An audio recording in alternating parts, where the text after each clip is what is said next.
A partir de este momento, compartimos la lectura sin comentarios del libro El conflicto de los siglos, escrito por Helena Harmon de White. Capítulo 4. Fieles portaantorchas.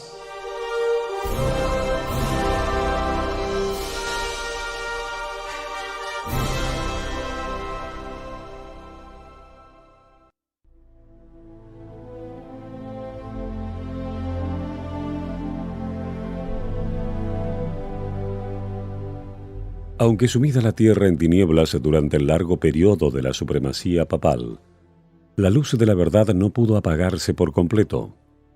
En todas las edades hubo testigos de Dios, hombres que conservaron su fe en Cristo como único mediador entre Dios y los hombres, que reconocían la Biblia como única regla de su vida y santificaban el verdadero día de reposo. Nunca sabrá la posteridad cuánto debe el mundo a esos hombres. Se les marcaba como a herejes. Los móviles que los inspiraban eran impugnados, su carácter difamado y sus escritos prohibidos, adulterados o mutilados. Sin embargo, permanecieron firmes y de siglo en siglo conservaron pura su fe como herencia sagrada para las generaciones futuras. La historia del pueblo de Dios durante los siglos de obscuridad que siguieron a la supremacía de Roma está escrita en el cielo, aunque ocupa escaso lugar en las crónicas de la humanidad. Pocas son las huellas que de su existencia pueden encontrarse fuera de las que se encuentran en las acusaciones de sus perseguidores. La política de Roma consistió en hacer desaparecer toda huella de oposición a sus doctrinas y decretos. Trató de destruir todo lo que era herético, bien se tratase de personas o de escritos.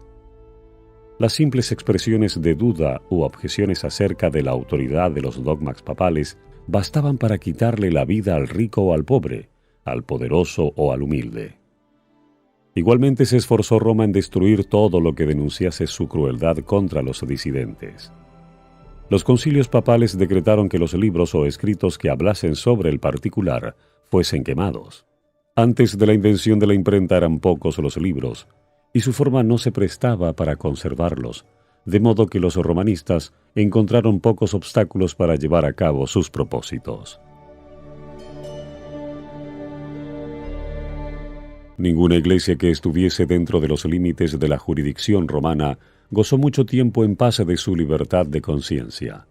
No bien se hubo hecho dueño del poder el papado, extendió los brazos para aplastar a todo el que rehusara reconocer su gobierno, y una tras otra las iglesias se sometieron a su dominio. En Gran Bretaña el cristianismo primitivo había echado raíces desde muy temprano. El evangelio recibido por los habitantes de este país en los primeros siglos no se había corrompido con la apostasía de Roma. La persecución de los emperadores paganos, que se extendió aún hasta aquellas remotas playas, fue el único don que las primeras iglesias de Gran Bretaña recibieron de Roma. Muchos de los cristianos que huían de la persecución en Inglaterra hallaron refugio en Escocia. De allí la verdad fue llevada a Irlanda y en todos esos países fue recibida con gozo. Luego que los sajones invadieron a Gran Bretaña, el paganismo llegó a predominar. Los conquistadores desdeñaron ser instruidos por sus esclavos y los cristianos tuvieron que refugiarse en los páramos. No obstante, la luz, escondida por algún tiempo, siguió ardiendo. Un siglo más tarde brilló en Escocia con tal intensidad que se extendió a muy lejanas tierras. De Irlanda salieron el piadoso Colombano y sus colaboradores, los que, reuniendo en su derredor a los creyentes esparcidos en la solitaria isla de Iona, establecieron allí el centro de sus trabajos misioneros. Entre estos evangelistas había uno que observaba el sábado bíblico, y así se introdujo esta verdad entre la gente. Se fundó en Iona una escuela de la que fueron enviados misioneros no solo a Escocia e Inglaterra, sino a Alemania, Suiza y aún a Italia. Roma, empero, había puesto los ojos en Gran Bretaña y resuelto someterla a su supremacía. En el siglo VI, sus misioneros emprendieron la conversión de los sajones paganos. Recibieron favorable acogida por parte de los altivos bárbaros, a quienes indujeron por miles a profesar la fe romana. A medida que progresaba la obra, los jefes papales y sus secuaces tuvieron encuentros con los cristianos primitivos. Se vio entonces un contraste muy notable. Eran estos cristianos primitivos sencillos y humildes, cuyo carácter y cuyas doctrinas y costumbres se ajustaban a las Escrituras, mientras que los discípulos de Roma ponían de manifiesto la superstición, la arrogancia y la pompa del papado. El emisario de Roma exigió de estas iglesias cristianas que reconociesen la supremacía del soberano pontífice. Los habitantes de Gran Bretaña respondieron humildemente que ellos deseaban amar a todo el mundo, pero que el Papa no tenía derecho de supremacía en la Iglesia y que ellos no podían rendirle más que la sumisión que era debida a cualquier discípulo de Cristo. Varias tentativas se hicieron para conseguir que se sometiesen a Roma, pero estos humildes cristianos, espantados del orgullo que ostentaban los emisarios papales, respondieron con firmeza que ellos no reconocían a otro jefe que a Cristo. Entonces se reveló el verdadero espíritu del papado. El enviado católico romano les dijo: «Si no recibís a los hermanos que os traen paz, recibiréis a los enemigos que os traerán guerra. Si no os unís con nosotros para mostrar a los sajones el camino de vida, recibiréis de ellos el golpe de muerte». No fueron vanas estas amenazas. La guerra, la intriga y el engaño se emplearon contra estos testigos que sostenían una fe bíblica, hasta que las iglesias de la primitiva Inglaterra fueron destruidas u obligadas a someterse a la autoridad del Papa. En los países que estaban fuera de la jurisdicción de Roma, existieron por muchos siglos grupos de cristianos que permanecieron casi enteramente libres de la corrupción papal. Rodeados por el paganismo, con el transcurso de los años, fueron afectados por sus errores. No obstante, siguieron considerando la Biblia como la única regla de fe y adhiriéndose a muchas de sus verdades. Creían estos cristianos en el carácter perpetuo de la ley de Dios y observaban el sábado del cuarto mandamiento. Hubo en el África Central y entre los armenios de Asia iglesias que mantuvieron esta fe y esta observancia. Mas entre los que resistieron las intrusiones del poder papal, los valdenses fueron los que más sobresalieron. En el mismo país en donde el papado asentara sus reales, fue donde encontraron mayor oposición, su falsedad y corrupción. Las iglesias del Piamonte mantuvieron su independencia por algunos siglos, pero al fin llegó el tiempo en que Roma insistió en que se sometieran. Tras larga serie de luchas inútiles, los jefes de estas iglesias reconocieron, aunque de mala gana, la supremacía de aquel poder al que todo el mundo parecía rendir homenaje. Hubo, sin embargo, algunos que rehusaron sujetarse a la autoridad de papas o prelados. Determinaron mantenerse leales a Dios y conservar la pureza y sencillez de su fe. Se efectuó una separación. Los que permanecieron firmes en la antigua fe se retiraron. Algunos, abandonando sus tierras de los Alpes, alzaron el pendón de la verdad en países extraños. Otros se refugiaron en los valles solitarios y los baluartes peñascosos de las montañas, y allí conservaron su libertad para adorar a Dios.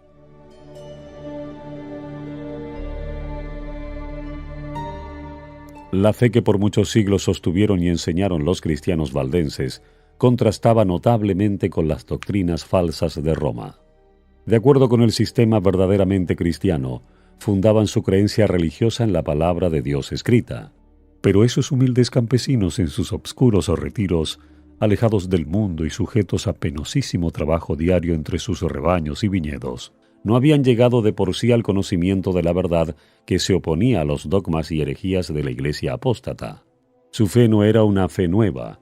Su creencia en materia de religión la habían heredado de sus padres. Luchaban en pro de la fe de la Iglesia apostólica, la fe que ha sido una vez dada a los santos. Judas 3. La Iglesia del desierto, y no la soberbia jerarquía que ocupaba el trono de la gran capital, era la verdadera Iglesia de Cristo, la depositaria de los tesoros de verdad que Dios confiara a su pueblo para que los diera al mundo.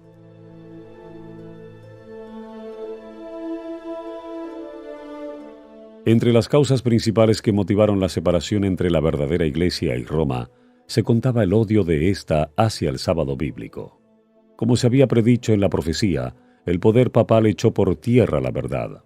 La ley de Dios fue pisoteada mientras que las tradiciones y las costumbres de los hombres eran ensalzadas. Se obligó a las iglesias que estaban bajo el gobierno del papado a honrar el domingo como día santo.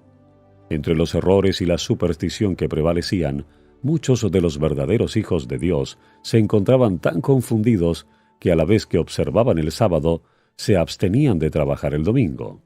Mas esto no satisfacía a los jefes papales. No solo exigían que se santificara el domingo, sino que se profanara el sábado, y acusaban en los términos más violentos a los que se atrevían a honrarlo. Solo huyendo del poder de Roma era posible obedecer en paz a la ley de Dios. Los valdenses se contaron entre los primeros de todos los pueblos de Europa que poseyeron una traducción de las Santas Escrituras. Centenares de años antes de la Reforma, tenían ya la Biblia manuscrita en su propio idioma. Tenían pues la verdad sin adulteración, y esto los hizo objeto especial del odio y de la persecución. Declaraban que la Iglesia de Roma era la Babilonia apóstata del Apocalipsis, y con peligro de sus vidas se oponían a su influencia y principios corruptores. Aunque bajo la presión de una larga persecución, algunos sacrificaron su fe e hicieron poco a poco concesiones en sus principios distintivos, otros se aferraron a la verdad. Durante siglos de obscuridad y apostasía, hubo valdenses que negaron la supremacía de Roma, que rechazaron como idolátrico el culto a las imágenes y que guardaron el verdadero día de reposo. Conservaron su fe en medio de la más violenta y tempestuosa oposición. Aunque degollados por la espada de Saboya y quemados en la hoguera romanista, defendieron con firmeza la palabra de Dios y su honor. Tras los elevados baluartes de sus montañas, refugio de los perseguidos y oprimidos en todas las edades, hallaron los valdenses seguro escondite. Allí se mantuvo encendida la luz de la verdad en medio de la oscuridad de la Edad Media. Allí los testigos de la verdad conservaron por 1000 años la antigua fe. Dios había provisto para su pueblo un santuario de terrible grandeza, como convenía a las grandes verdades que les había confiado. Para aquellos fieles desterrados, las montañas eran un emblema de la justicia inmutable de Jehová. Señalaban a sus hijos aquellas altas cumbres que a manera de torres se erguían en inalterable majestad y les hablaban de aquel en quien no hay mudanza ni sombra de variación, cuya palabra es tan firme como los montes eternos. Dios había afirmado las montañas y las había ceñido de fortaleza. Ningún brazo podía removerlas de su lugar, sino solo el del poder infinito. Asimismo había establecido su ley, fundamento de su gobierno en el cielo y en la tierra. El brazo del hombre podía alcanzar a sus semejantes y quitarles la vida, pero antes podría desarraigar las montañas de sus cimientos y arrojarlas al mar que modificar un precepto de la ley de Jehová, o borrar una de las promesas hechas a los que cumplen su voluntad. En su fidelidad a la ley, los siervos de Dios tenían que ser tan firmes como las inmutables montañas. Los montes que circundaban sus hondos valles atestiguaban constantemente el poder creador de Dios y constituían una garantía de la protección que Él les deparaba. Aquellos peregrinos aprendieron a cobrar cariño a esos símbolos mudos de la presencia de Jehová. No se quejaban por las dificultades de su vida y nunca se sentían solos en medio de la soledad de los montes. Daban gracias a Dios por haberles dado un refugio donde librarse de la crueldad y de la ira de los hombres. Se regocijaban de poder adorarle libremente. Muchas veces, cuando eran perseguidos por sus enemigos, sus fortalezas naturales eran su segura defensa. En más de un encumbrado risco cantaron las alabanzas de Dios y los ejércitos de Roma no podían acallar sus cantos de acción de gracias.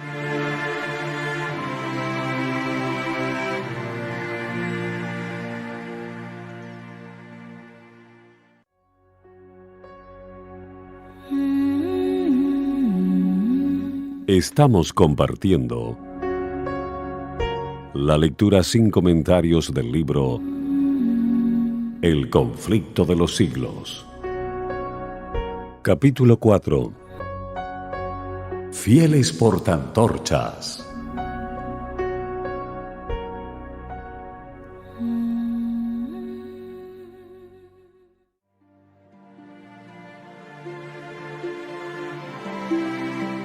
Pura, sencilla y ferviente fue la piedad de estos discípulos de Cristo. Apreciaban los principios de verdad más que las casas, las tierras, los amigos y parientes, más que la vida misma. Trataban ansiosamente de inculcar estos principios en los corazones de los jóvenes. Desde su más tierna edad, estos recibían instrucción en las Sagradas Escrituras y se les enseñaba a considerar sagrados los requerimientos de la ley de Dios. Los ejemplares de la Biblia eran raros, por eso se aprendían de memoria sus preciosas palabras. Muchos podían recitar grandes porciones del Antiguo Testamento y del Nuevo. Los pensamientos referentes a Dios se asociaban con las escenas sublimes de la naturaleza y con las humildes bendiciones de la vida cotidiana. Los niños aprendían a ser agradecidos a Dios como al dispensador de todos los favores y de todos los consuelos.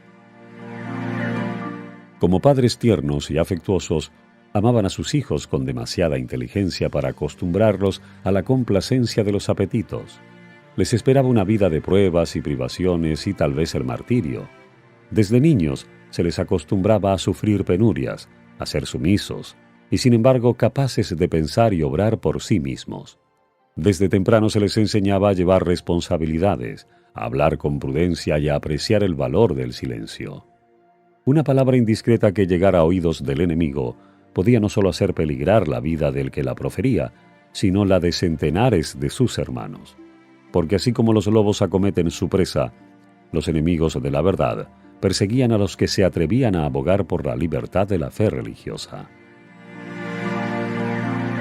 Los valdenses habían sacrificado su prosperidad mundana por causa de la verdad y trabajaban con incansable paciencia para conseguir el pan. Aprovechaban cuidadosamente todo pedazo de suelo cultivable entre las montañas y hacían producir a los valles y a las faldas de los cerros menos fértiles.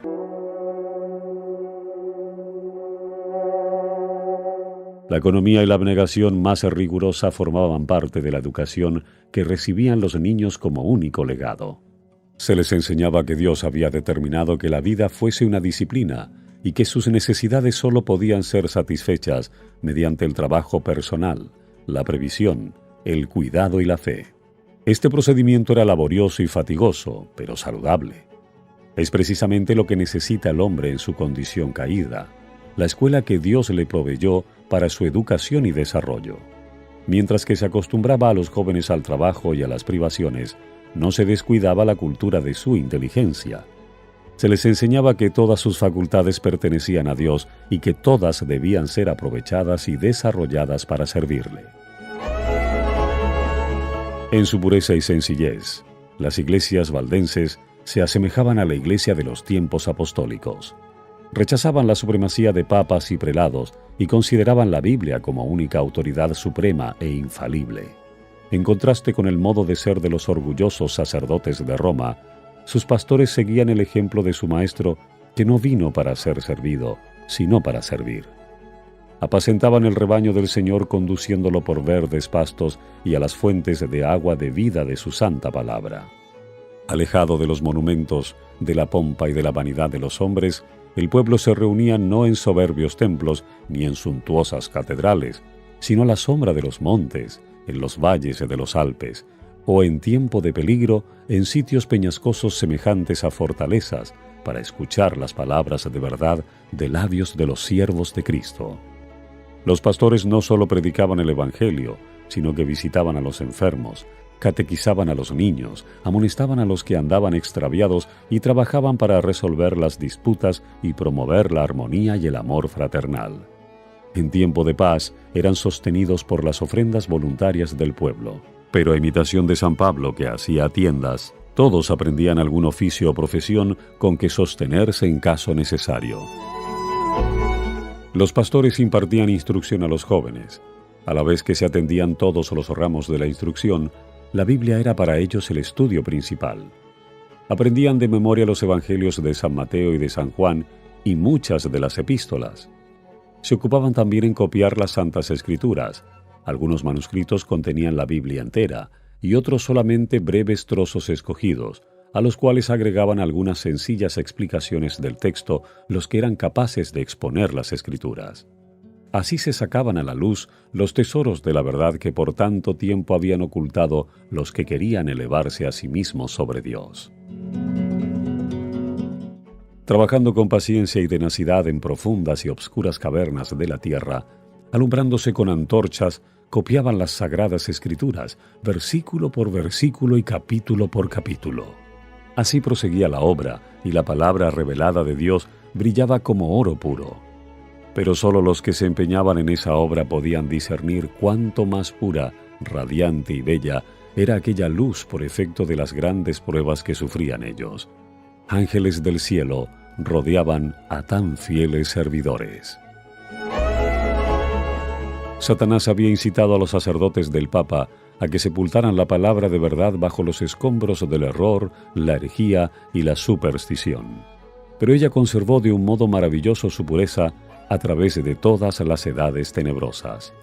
No llevaba la marca del hombre, sino el sello de Dios. Incansables han sido los esfuerzos del hombre para obscurecer la sencillez y claridad de las Santas Escrituras y para hacerles contradecir su propio testimonio. Pero a semejanza del arca que flotó sobre las olas agitadas y profundas, la palabra de Dios cruza ilesa las tempestades que amenazan destruirla. Como las minas tienen ricas vetas de oro y plata ocultas bajo la superficie de la tierra, de manera que todo el que quiere hallar el precioso depósito debe forzosamente cavar para encontrarlo, así también contienen las Sagradas Escrituras tesoros de verdad que solo se revelan a quien los busca con sinceridad, humildad y abnegación. Dios se había propuesto que la Biblia fuese un libro de instrucción para toda la humanidad en la niñez, en la juventud y en la edad adulta, y que fuese estudiada en todo tiempo. Dio su palabra a los hombres como una revelación de sí mismo. Cada verdad que vamos descubriendo es una nueva revelación del carácter de su autor. El estudio de las Sagradas Escrituras es el medio divinamente instituido para poner a los hombres en comunión más estrecha con su Creador y para darles a conocer más claramente su voluntad. Es el medio de comunicación entre Dios y el hombre. Si bien los valdenses consideraban el temor de Dios como el principio de la sabiduría, no dejaban de ver lo importante que es tratar con el mundo, conocer a los hombres y llevar una vida activa para desarrollar la inteligencia y para despertar las percepciones. De sus escuelas en las montañas enviaban a algunos jóvenes a las instituciones de saber de las ciudades de Francia e Italia, donde encontraban un campo más vasto para estudiar, pensar y observar que el que encontraban en los Alpes de su tierra. Los jóvenes así enviados estaban expuestos a las tentaciones, presenciaban de cerca los vicios y tropezaban con los astutos agentes de Satanás que les insinuaban las herejías más sutiles y los más peligrosos engaños. Pero habían recibido desde la niñez una sólida educación que los preparara convenientemente para hacer frente a todo esto. En las escuelas a donde iban, no debían intimar con nadie. Su ropa estaba confeccionada de tal modo que podía muy bien ocultar el mayor de sus tesoros, los preciosos manuscritos de las Sagradas Escrituras. Estos, que eran el fruto de meses y años de trabajo, los llevaban consigo, y siempre que podían hacerlo sin despertar sospecha, ponían cautelosamente alguna porción de la Biblia al alcance de aquellos cuyo corazón parecía dispuesto a recibir la verdad. La juventud valdense era educada con tal objeto desde el regazo de la madre. Comprendía su obra y la desempeñaba con fidelidad. En estas casas de estudios se ganaban conversos a la verdadera fe, y con frecuencia se veía que sus principios compenetraban toda la escuela. Con todo, los dirigentes papales no podían encontrar, ni aun apelando a minuciosa investigación, la fuente de lo que ellos llamaban herejía corruptora. El Espíritu de Cristo es un espíritu misionero. El primer impulso del corazón regenerado es el de traer a otros también al Salvador. Tal era el espíritu de los cristianos valdenses. Comprendían que Dios no requería de ellos tan solo que conservaran la verdad en su pureza en sus propias iglesias, sino que hicieran honor a la solemne responsabilidad de hacer que su luz iluminara a los que estaban en tinieblas. Con el gran poder de la palabra de Dios procuraban destrozar el yugo que Roma había impuesto. Los ministros valdenses eran educados como misioneros y a todos los que pensaban dedicarse al ministerio se les exigía primero que adquiriesen experiencia como evangelistas. Todos debían servir 3 años en alguna tierra de misión antes de encargarse de alguna iglesia en la suya. Este servicio, que desde el principio requería abnegación y sacrificio, era una preparación adecuada para la vida que los pastores llevaban en aquellos tiempos de prueba. Los jóvenes que eran ordenados para el sagrado ministerio no veían en perspectiva ni riquezas ni gloria terrenales, sino una vida de trabajo y peligro y quizás el martirio. Los misioneros salían de 2 en 2 como Jesús se lo mandara a los discípulos. Casi siempre se asociaba a un joven con un hombre de edad madura y de experiencia que le servía de guía y de compañero y que se hacía responsable de su educación, exigiéndose del joven que fuera sumiso a la enseñanza. No andaban siempre juntos, pero con frecuencia se reunían para orar y conferenciar, y de este modo se fortalecían uno a otro en la fe. Dar a conocer el objeto de su misión hubiera bastado para asegurar su fracaso. Así que ocultaban cuidadosamente su verdadero carácter. Cada ministro sabía algún oficio o profesión, y los misioneros llevaban a cabo su trabajo ocultándose bajo las apariencias de una vocación secular. Generalmente escogían el oficio de comerciantes o buhoneros. Traficaban en sedas, joyas y en otros artículos que en aquellos tiempos no era fácil conseguir, a no ser en distantes emporios, y se les daba la bienvenida como comerciantes allí donde se les habría despreciado como misioneros. Constantemente elevaban su corazón a Dios, pidiéndole sabiduría para poder exhibir a las gentes un tesoro más precioso que el oro y que las joyas que vendían. Llevaban siempre ocultos ejemplares de la Biblia entera o porciones de ella, y siempre que se presentaba la oportunidad, llamaban la atención de sus clientes a dichos manuscritos. Con frecuencia despertaban así el interés por la lectura de la palabra de Dios, y con gusto dejaban algunas porciones de ella a los que deseaban tenerlas. La obra de estos misioneros empezó al pie de sus montañas, en las llanuras y valles que los rodeaban, pero se extendió mucho más allá de esos límites. Descalzos y con ropa tosca y desgarrada por las asperezas del camino, como la de su maestro, pasaban por grandes ciudades y se internaban en lejanas tierras. En todas partes esparcían la preciosa semilla. Doquiera fueran se levantaban iglesias, y la sangre de los mártires daba testimonio de la verdad. El día de Dios pondrá de manifiesto una rica cosecha de almas segada por aquellos hombres tan fieles. A escondidas y en silencio, la palabra de Dios se abría paso por la cristiandad y encontraba buena acogida en los hogares y en los corazones de los hombres.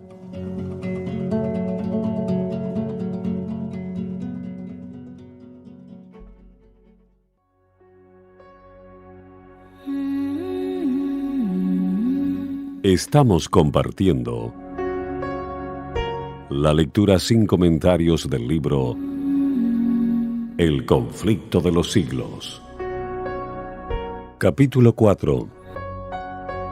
Fieles portaantorchas.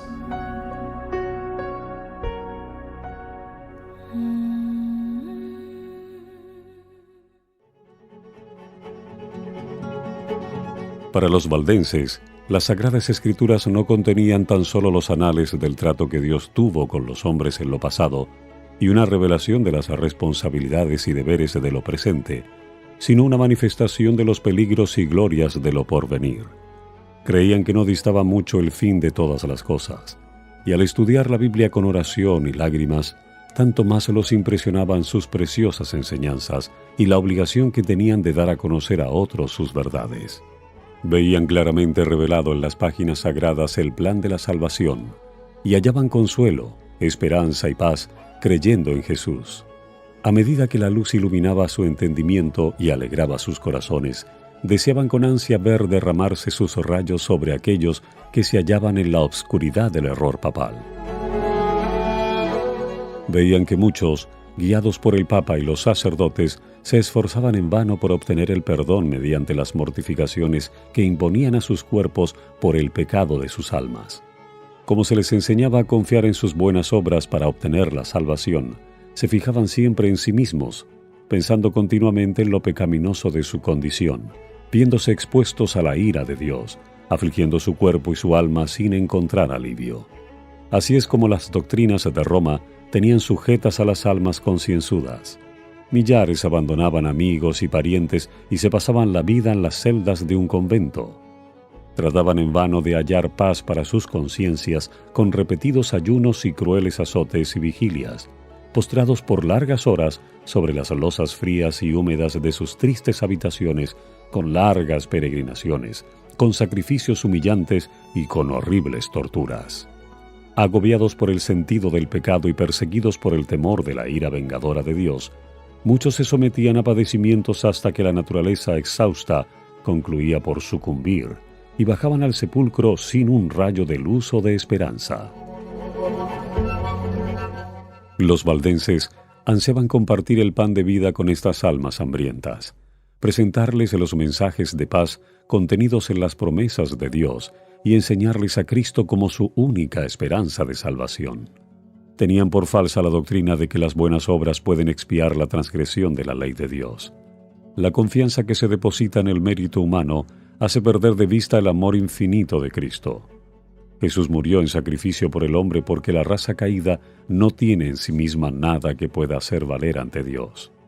Los méritos de un Salvador crucificado y resucitado son el fundamento de la fe del cristiano. El alma depende de Cristo de una manera tan real y su unión con Él debe ser tan estrecha como la de un miembro con el cuerpo o como la de un pámpano con la vid.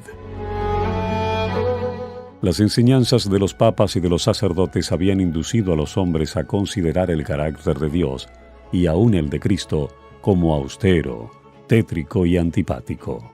Se representaba al Salvador tan desprovisto de toda simpatía hacia los hombres caídos que era necesario invocar la mediación de los sacerdotes y de los santos.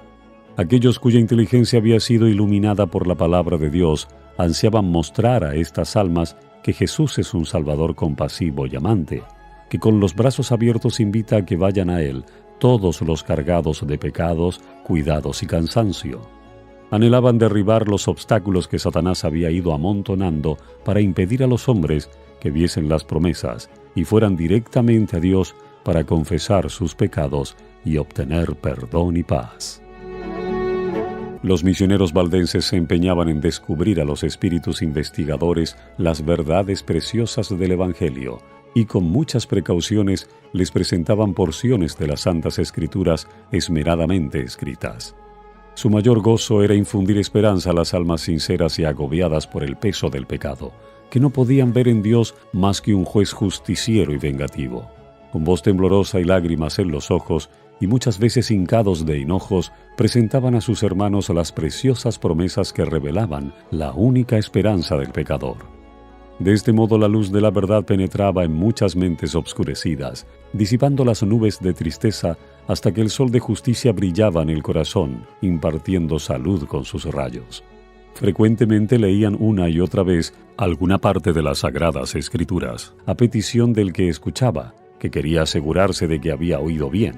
Lo que se deseaba en forma especial era la repetición de estas palabras: la sangre de Jesucristo, su Hijo, nos limpia de todo pecado. Primera de Juan 1:7. Como Moisés levantó la serpiente en el desierto, así es necesario que el Hijo del Hombre sea levantado, para que todo aquel que en él creyere no se pierda, sino que tenga vida eterna. Juan 3:14-15. Muchos no se dejaban engañar por los acertos de Roma. Comprendían la nulidad de la mediación de hombres o ángeles en favor del pecador.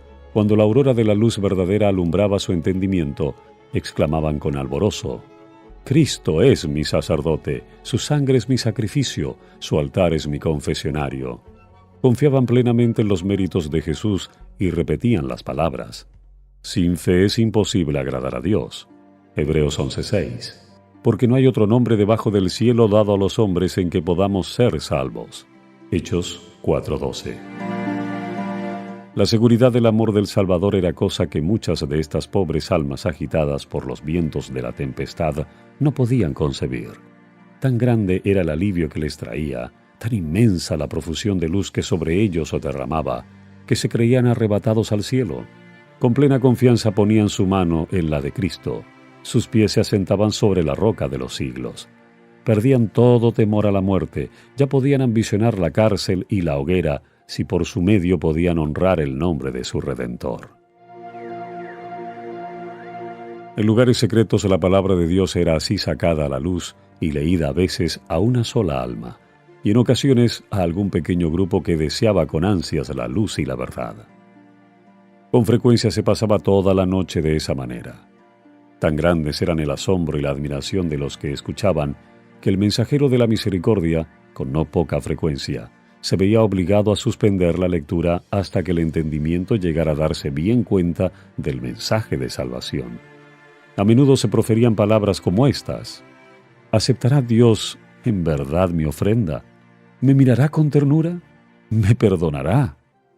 La respuesta que se les leía era: venid a mí, todos los que estáis cansados y agobiados, y yo os daré descanso. Mateo 11:28. La fe se aferraba a las promesas y se oía esta alegre respuesta: ya no habrá que hacer más peregrinaciones ni viajes penosos a los santuarios. Puedo acudir a Jesús tal como soy, pecador e impío, seguro de que no desechará la oración de arrepentimiento. Los pecados te son perdonados, los míos sí, aún los míos pueden ser perdonados. Un raudal de santo gozo llenaba el corazón, y el nombre de Jesús era ensalzado con alabanza y acción de gracias. Esas almas felices volvían a sus hogares a derramar luz, para contar a otros lo mejor que podían lo que habían experimentado, y cómo habían encontrado el verdadero camino. Había un poder extraño y solemne en las palabras de la Santa Escritura que hablaba directamente al corazón de aquellos que anhelaban la verdad. Era la voz de Dios, que llevaba el convencimiento a los que la oían. El mensajero de la verdad proseguía su camino, pero su apariencia humilde, su sinceridad, su formalidad y su fervor profundo se prestaban a frecuentes observaciones. En muchas ocasiones sus oyentes no le preguntaban de dónde venía ni a dónde iba. Tan embargados se hallaban al principio por la sorpresa y después por la gratitud y el gozo, que no se les ocurría hacerle preguntas. Cuando le habían instado a que los acompañara a sus casas, les había contestado que debía primero ir a visitar las ovejas perdidas del rebaño. ¿Sería un ángel del cielo?, se preguntaban.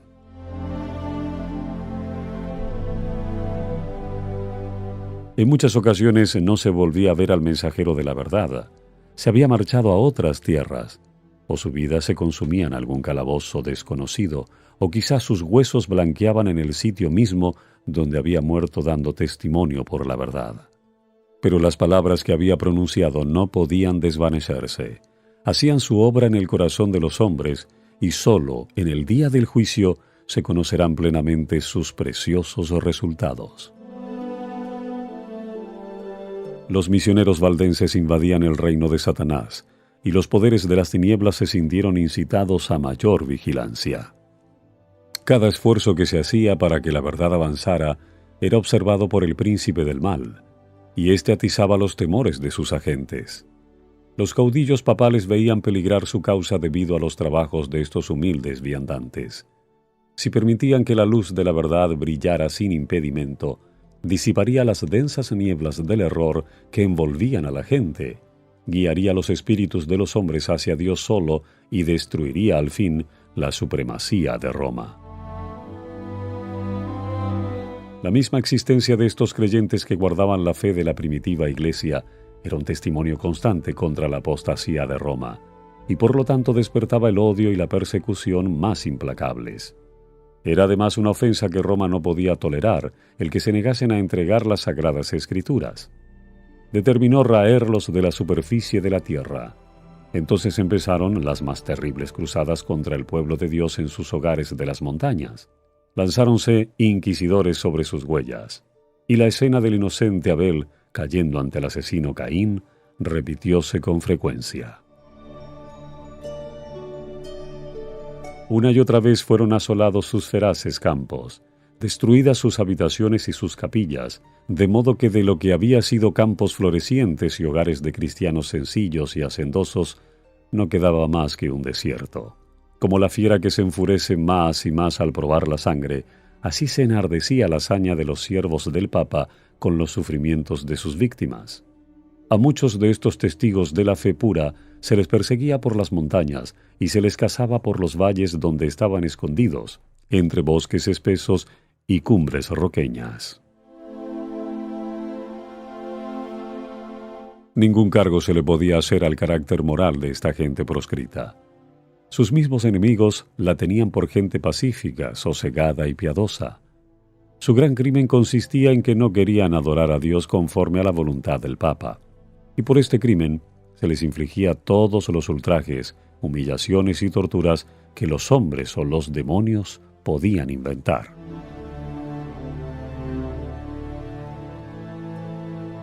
Una vez que Roma resolvió exterminar la secta odiada, el Papa expidió una bula en que condenaba a sus miembros como herejes y los entregaba a la matanza. No se les acusaba de holgazanes, ni de deshonestos, ni de desordenados, pero se declaró que tenían una apariencia de piedad y santidad que seducía a las ovejas del verdadero rebaño. Por lo tanto, el Papa ordenó que si la maligna y abominable secta de malvados rehusaba abjurar, fuese aplastada como serpiente venenosa. ¿Esperaba este altivo potentado tener que hacer frente otra vez a estas palabras? ¿Sabría que se hallaban archivadas en los libros del cielo para confundirle en el día del juicio? En cuanto lo hicisteis a uno de los más pequeños de estos mis hermanos, dijo Jesús, a mí lo hicisteis. Mateo 25:40. En aquella bula se convocaba a todos los miembros de la Iglesia a participar en una cruzada contra los herejes. Como incentivo para persuadirlos a que tomaran parte en tan despiadada empresa, absolvía de toda pena o penalidad eclesiástica, tanto general como particular, a todos los que se unieran a la cruzada, quedando de hecho libres de cualquier juramento que hubieran prestado. Declaraba legítimos sus títulos sobre cualquiera propiedad que hubieran adquirido ilegalmente y prometía la remisión de todos sus pecados a aquellos que mataran a cualquier hereje. Anulaba todo contrato hecho en favor de los valdenses, ordenaba a los criados de estos que los abandonasen, prohibía a todos que les prestasen ayuda de cualquiera clase y los autorizaba para tomar posesión de sus propiedades. Este documento muestra a las claras qué espíritu satánico obraba detrás del escenario. Es el rugido del dragón, y no la voz de Cristo, lo que en él se dejaba oír.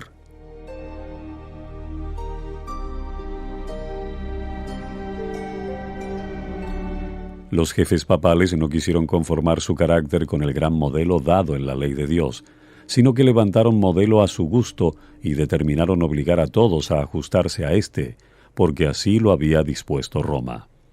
Se perpetraron las más horribles tragedias. Los sacerdotes y papas corrompidos y blasfemos hacían la obra que Satanás les señalara. No había cabida para la misericordia en sus corazones.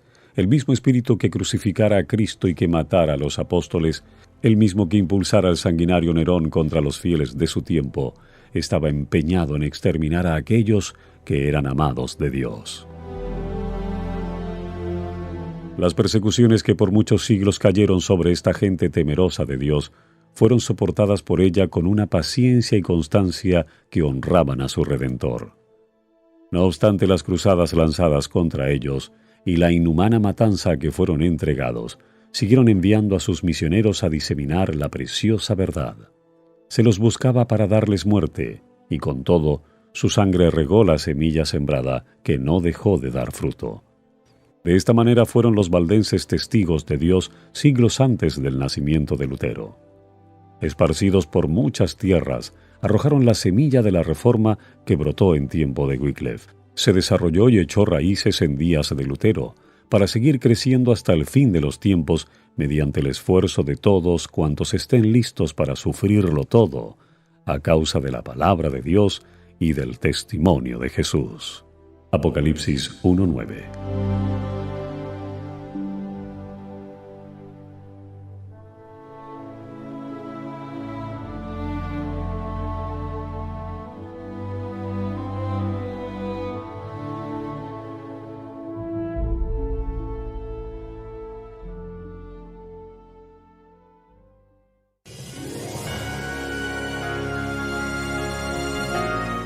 Hasta aquí la lectura sin comentarios del libro El conflicto de los siglos, escrito por Elena Harmon de White.